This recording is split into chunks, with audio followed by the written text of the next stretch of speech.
TT की रोमांचक कहानी बहुत समय पहले एक हरे भरे जंगल में टिट्टी नाम की एक नन्ही चिड़िया रहती थी। वह छोटी थी, लेकिन उसके सपने बहुत बड़े थे। एक दिन टिट्टी ने आसमान में उड़ते हुए बादलों से कहा, मैं भी सबसे ऊंचा उड़ना चाहती हूँ। तुम इतनी छोटी हो, तुम नहीं उड़ पाओगी। हाँ, ये तो नामुमकिन है। टिट्टी ने हार नहीं मानी। वह रोज अपने पंख फैलाकर प्रैक्टिस करती रही। धीरे धीरे उसकी ताकत बढ़ने लगी। हर दिन अभ्यास, ऊंचा थोड़ा और। दोस्त अब चुपते गए और टिट्टी की कोशिशें देखने लगे। टिट्टी ने अपना सपना कभी नहीं छोड़ा। एक रात तेज आंधी आई। सभी पक्षी अपने अपने घोंसलों में डर कर छुप गए, लेकिन टिट्टी ने हिम्मत दिखाई।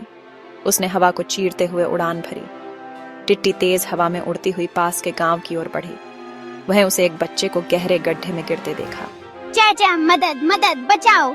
टिट्टी ने तुरंत जोर से चहक कर गांव वालों का ध्यान खींचा। सब लोग दौड़ कर आए और बच्चे को बचा लिया। अब सब ने टिट्टी की तारीफ की। छोटी सी चिड़िया ने बड़ा काम किया है। सपना बड़ा हो तो शरीर छोटा होना मायने नहीं रखता। और टिट्टी ने सबको यह सिखाया, नैतिक शिक्षा। हमें कभी हार नहीं माननी चाहिए। हिम्मत और मेहनत से छोटा भी बड़ा काम कर सकता है। टिट्टी अब और भी ऊंचा उड़ने लगी और उसके दोस्त गर्व से मुस्कुराए। प्रैक्टिस, हिम्मत और एक छोटा सा दिल कभी कभी दुनिया में बड़ा फर्क ला देता है। आप भी टिट्टी की तरह हिम्मत रखो और अपने सपनों का पीछा करो। धन्यवाद देखने के लिए और कहानियों के लिए सब्सक्राइब करें।